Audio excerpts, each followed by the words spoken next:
Now let's begin with the next lesson, that is lines and angles, fifth lesson.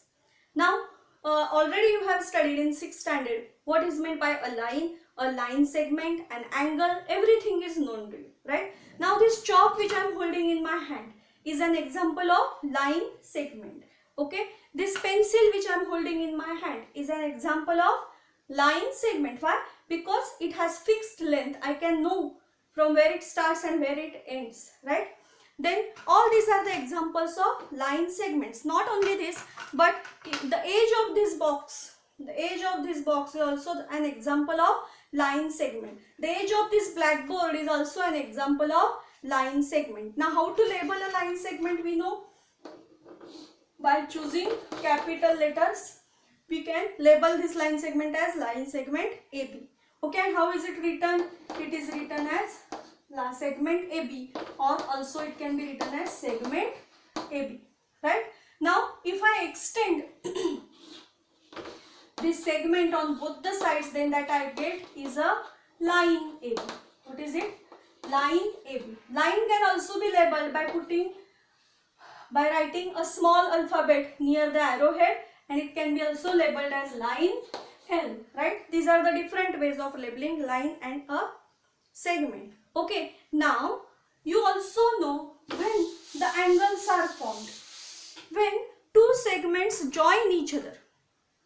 When two segments join each other at one of their endpoints, in that case an angle is formed. Not only this, when two lines intersect each other, in that case also angles are formed. Okay, now how to label an angle and all we have already studied. Now we will study few more types of angles. Before that, pairs of angles, related angles we are going to study. Before that, you can see this is one segment, this is another segment. They have joined over here, an angle is formed. Okay, all these things you can better understand. Now we will study some related angles.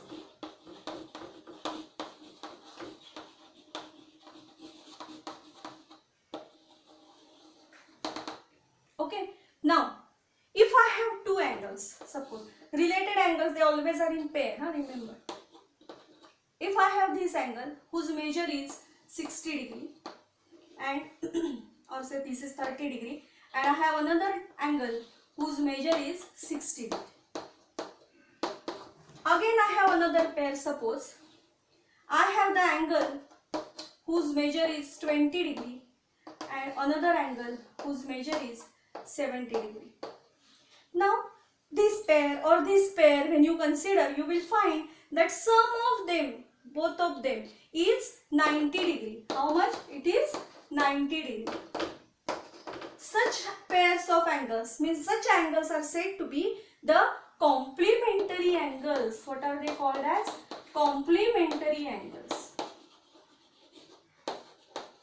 If you have two angles whose sum of whose measures is 90 degree, they are said to be complementary angles. Is that clear? Very easy it is to understand.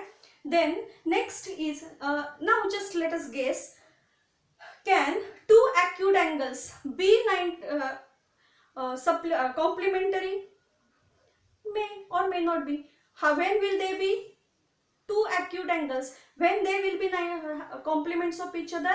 When their sum is 90 degree. So possible.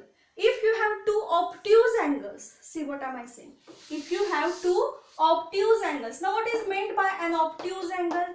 Obtuse angle is always having the measure of it greater than 90 degree. Isn't it so? When I say them obtuse, when their measure is greater than 90 degree. So may I say that when you have two obtuse angles, they will be always complements of each other, or they may be complements of each other? They will never, because one of them only is greater than 90. And what is the definition of complementary angles? Sum of them should be 90. So in this case, if both are obtuse, they will surely not be complements of each other. Now, if one of them is obtuse and another is acute, then is it possible that they are complementary? Not at all, because one of them only is greater than 90 and we want their sum 90. So which two angles are said to be complements of each other or complementary angles? If their sum is 90 degree. Then another related pair of related angles we will see. If you have two angles,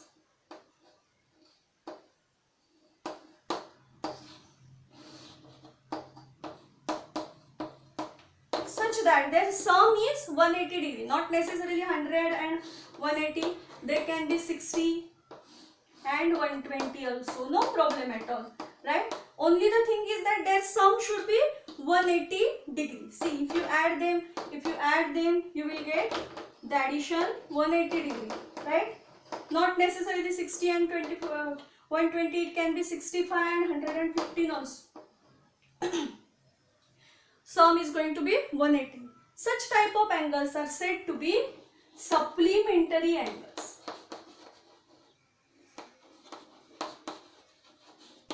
What are they called as? They are called as supplementary angles. Just a minute.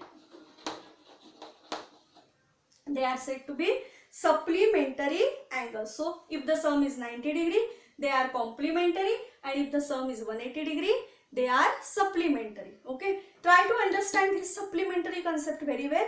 Here I am saying there are two angles, separate angles, and their sum is 180 degree. Is that clear?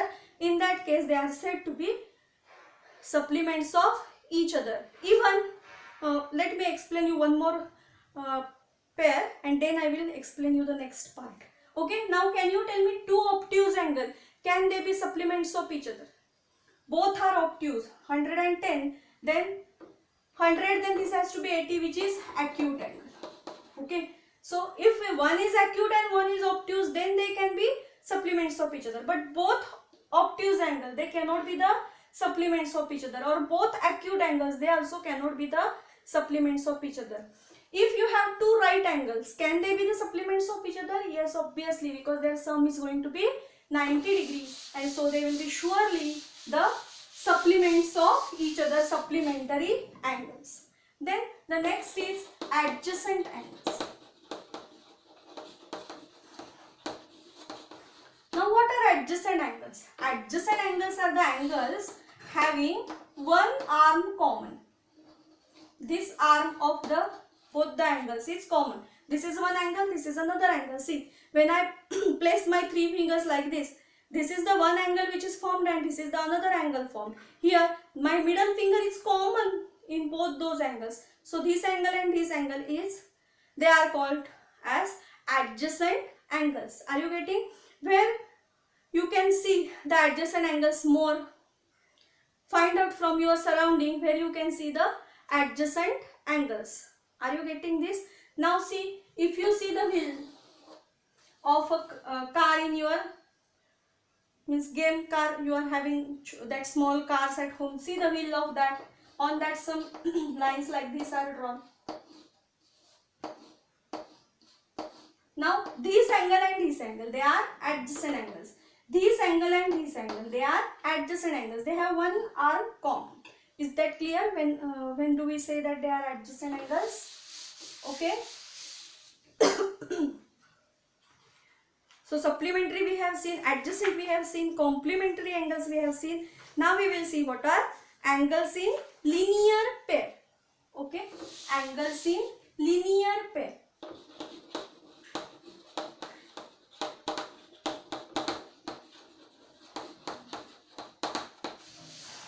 Now when you see the word linear,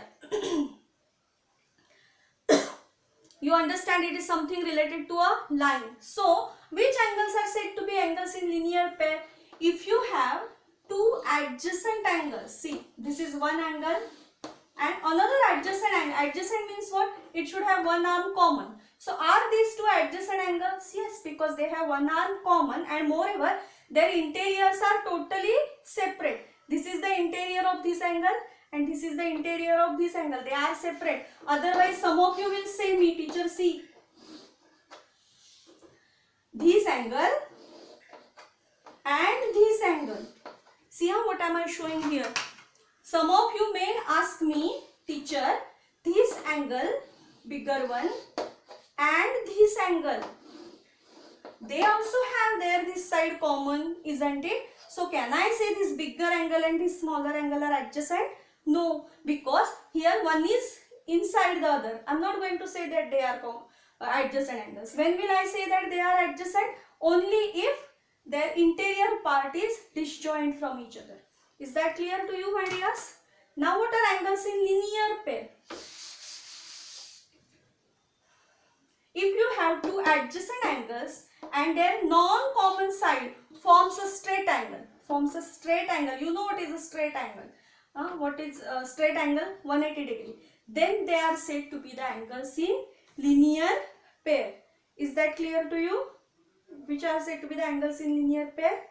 Okay, thank you.